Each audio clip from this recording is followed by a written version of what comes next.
अस्सलाम वालेकुम ख़वातीन और हज़रात, आज की पॉडकास्ट के साथ आपकी खिदमत में हाजिर हैं। आज हमारे साथ एडवोकेट अजहर मुर्तज़ा एक मरतबा फिर मौजूद हैं। अभी हम उनसे रिलीजन पे भी बात करेंगे, लेकिन मेरी उनसे बात हुई कि पहले हम थोड़ा सा दहशत गर्दी पर और 27वीं तरमीम पर बात करें, क्योंकि उनका एक पीपल्स पार्टी से ताल्लुक है। उनकी पस मंज़र में आप भुट्टो साहब की तस्वीर भी देख सकते हैं।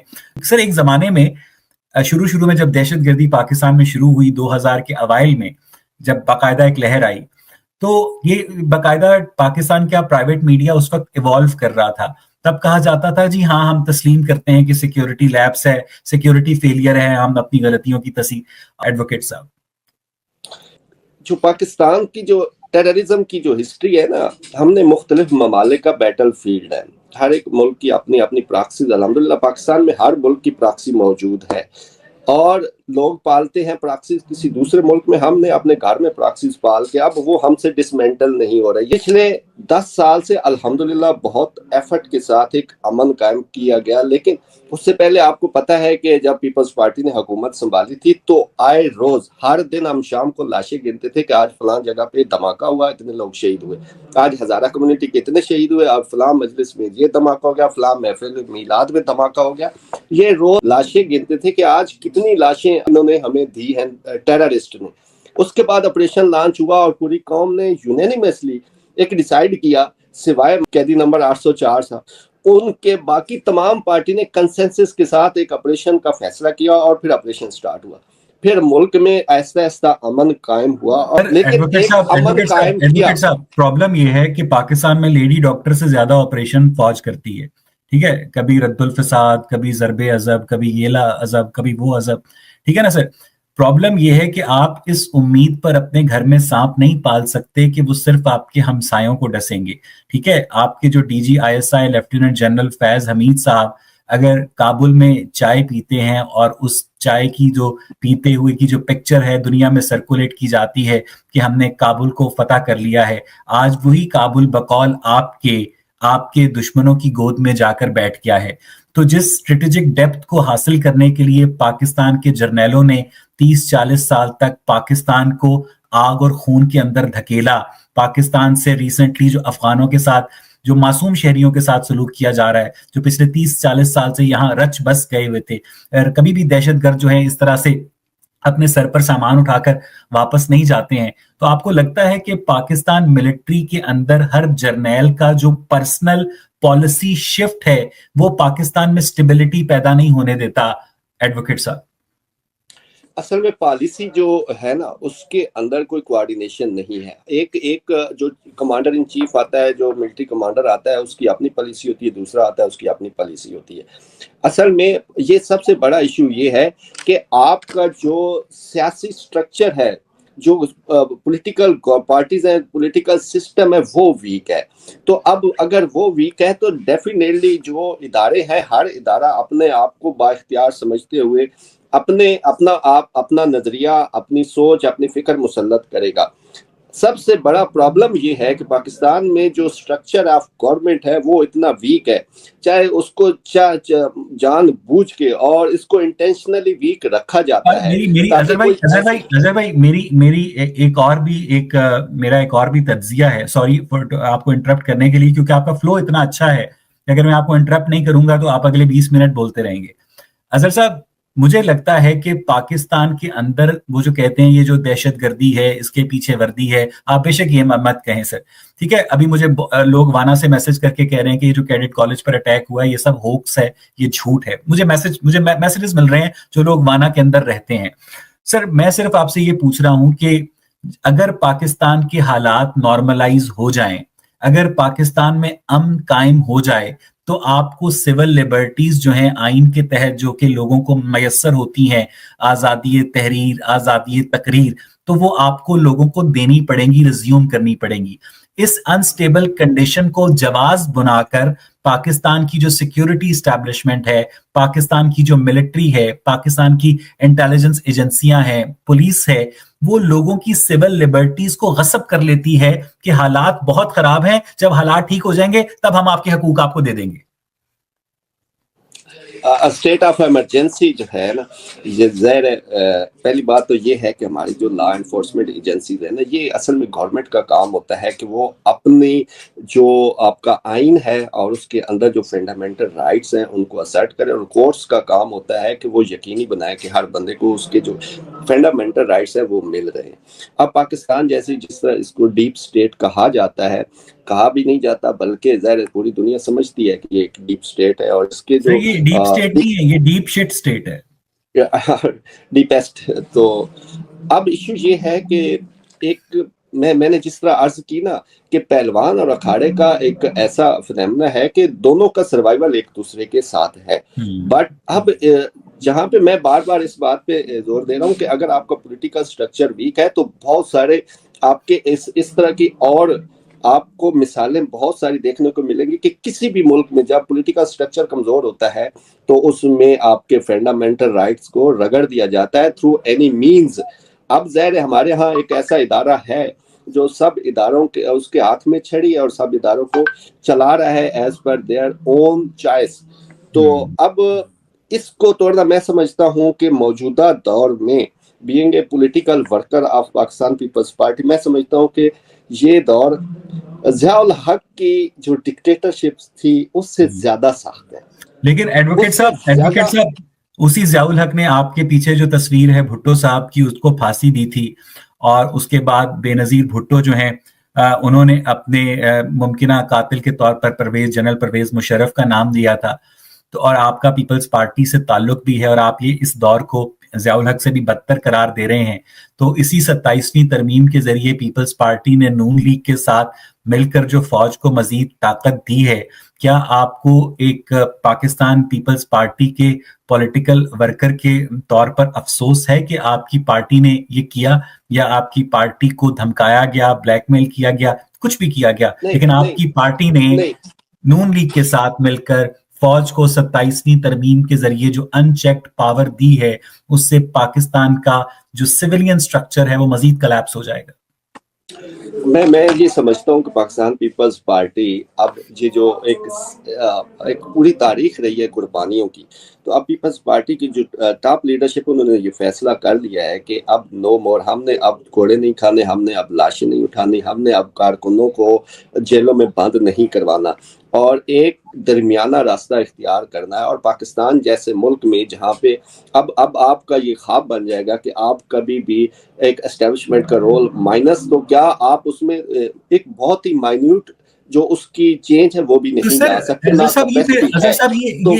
ये जो इस्लामाबाद है पूरा, इसको खत्म कर दें।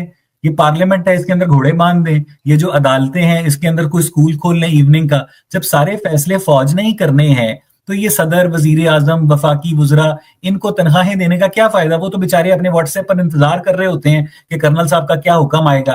तो आपने ये पैरेलल स्ट्रक्चर जो है, यानी मंगनी किसी और के साथ है, सेक्स किसी और के साथ है, तो this is not going to work advocate साहब।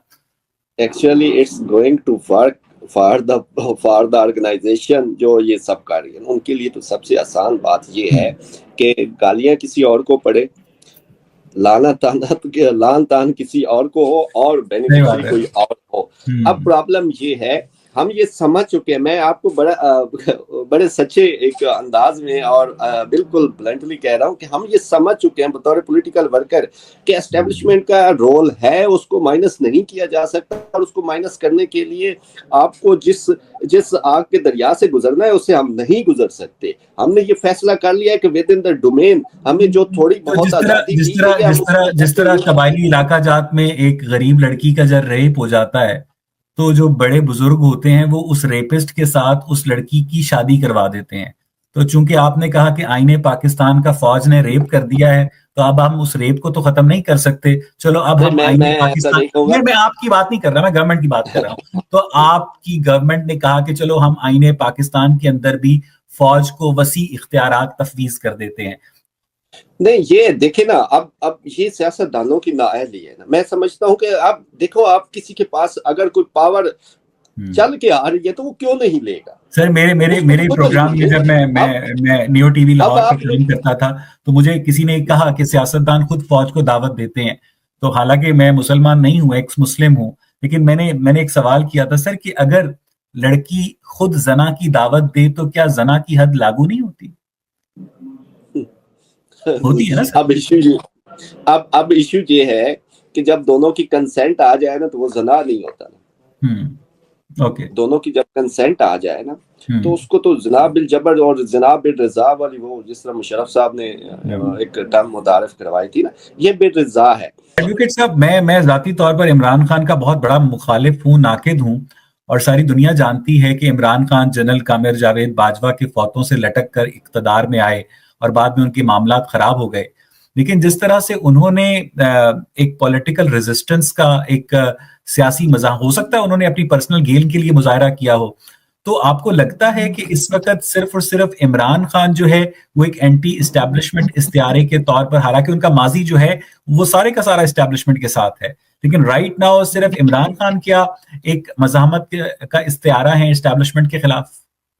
پاکستان پیپلز پارٹی پولیٹیکل ورکر کہ میں سمجھتا ہوں کہ عمران خان کا میں بھی آپ کی طرف بہت ناقد رہا ہوں، بٹ مجھے امید تھی کہ عمران خان 2 سے 3 مہینوں کی جیل کے بعد ایک بار گین پہ آ جائے گا اور اس کا جو ہے سٹیمنا ٹوٹ جائے گا اور وہ مطلب بریک ہو جائے گا. لیکن میں یہ یقین مانے میرے لیے حیران کن ہے کہ ابھی تک وہ ایک اپنے جو سٹینس ہے پرنسپل آئدر رائٹ اور رانگ، میں سمجھتا ہوں کہ وہ اس پہ کھڑا ہے. اب جو عوام ہے، عام جنرل پبلک ہے، وہ اس کو سمجھتی ہے اینٹی اسٹیبلشمنٹ. اور پاکستان میں جو سیاسی سٹرکچر ہے، زیر سیاست تو یہی ہے کہ عوام اگر آپ کے ساتھ ہے تو وہ ووٹ کا رائٹ اگر عوام کو دیا جائے تو میں سمجھتا ہوں کہ عمران خان اگر الیکشن میں آئے گا، حالانکہ میں اس کی پارٹی اور اس کے ناقد ہوں، لیکن اگر عمران خان کو اوپن سپیس ملتی ہے تو وہ پاکستان میں کم از کم 2/3 میجارٹی کے ساتھ حکومت بنا سکتا ہے. اور اس کی واحد وجہ یہ ہے کہ وہ جو بیانیاں لے کے چل رہا ہے وہ بک رہا ہے. Chairman peoples party Bilawal Bhutto شیعہ مسلمان ہے یا سنی مسلمان ہے؟ میں سمجھتا ہوں یہ کوسچن بنتا ہی نہیں ہے کہ کون. نہیں ویسے پوچھ رہا ہوں سر، آپ کو تو پتہ ہوگا نا.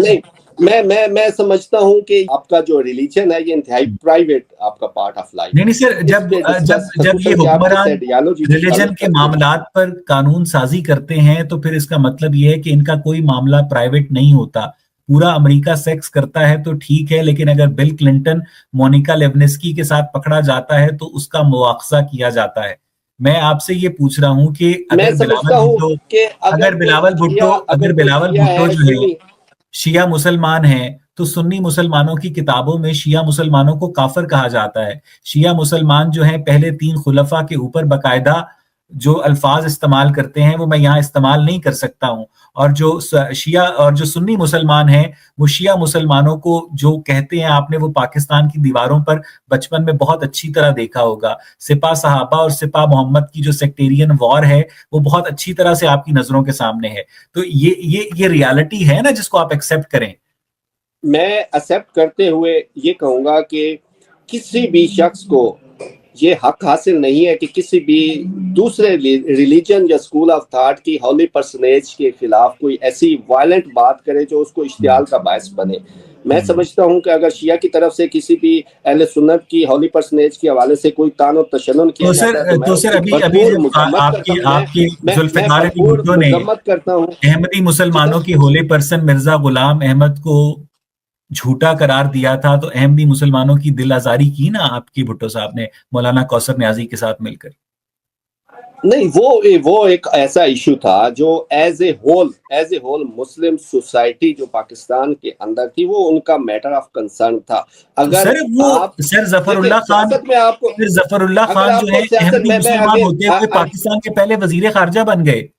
اگر میں آپ کو ریپیٹ کرتا ہوں، جس طرح برٹش پارلیمنٹ کے اندر ہے کہ British parliament can make any law except man into woman and woman into man, اسی طرح پاکستان کی کوئی بھی پارلیمنٹ ہے، اگر عوام یونینیمسلی کسی کے بارے میں کوئی فیصلہ کرتی ہے اور میجارٹی آف دا پیپل کوئی فیصلہ کرتی ہے، تو اگر آپ سیاست کے ذریعے کوئی حکومت قائم کرتے ہیں اور سیاست نے ہی نظام حکومت چلانا ہے تو اس کے اندر یہی رول ہے کہ میجارٹی کا فیصلہ اسرٹ کیا جائے گا. تو میں سمجھتا ہوں کہ یہ تو پوری ایک پاکستان کی جو مسلم سوسائٹی آئیدر رانگلی اور رائٹلی اگر انہوں نے ڈیسائیڈ کیا ہے تو اس کو اسرٹ کرنا اور اس کو اپلائی کرنا میرا خیال ہے ایز پر لا، وہ اس پہ ایز پر لا بات کروں گا. وہ اگر پاکستان کی پارلیمنٹ 2/3 میجورٹی کے ذریعے فوج کے دباؤ پر 27ویں ترمیم جیسی شرمناک ترمیم ایکسپٹ کر لیتی ہے تو اس کو قانونی حیثیت تو حاصل ہے، لیکن کیا اس کو اخلاقی ویلیڈیشن بھی حاصل ہو جاتی ہے؟ نہیں، اسٹیٹ کے معاملات میں اخلاقیات کسی بھی قسم کی اخلاقیات نہیں ہوتی. اسٹیٹ کے معاملات کسی بھی اخلاقی اسٹیٹ کے معاملات کسی بھی اخلاقی سٹینڈرڈ پہ قائم نہیں ہوتے. کہ اخلاقیات جو ہوتی ہیں اسٹیٹ کے لیے نہیں ہوتی ہیں، وہ صرف بیچارے معصوم غریب عوام کے لیے ہوتی ہیں، جن سے وہ ناکے کے اوپر نکاح نامہ مانگا جاتا ہے، یا مری کے ہوٹلوں پہ چھاپے مارے جاتے ہیں، یا ڈانس پارٹیاں الٹائی جاتی ہیں. اپنا بہت خیال رکھیے گا ایڈوکیٹ صاحب، بہت اچھا لگا آپ سے بات کر کے. It was pleasure thank you so much. Advocate Azhar Abbas Murtaza ہمارے ساتھ اٹک سے موجود تھے. مجھے تم سے بات کر کے بہت مزہ آیا. اور انڈیا جی اور میگھ راج گوئل ایتھیسٹ ہمارے ساتھ موجود تھے. پین ایڈم سر ہمارے ساتھ موجود تھے. آپ کی محبت کا بہت شکریہ. تھینکس اے لاٹ.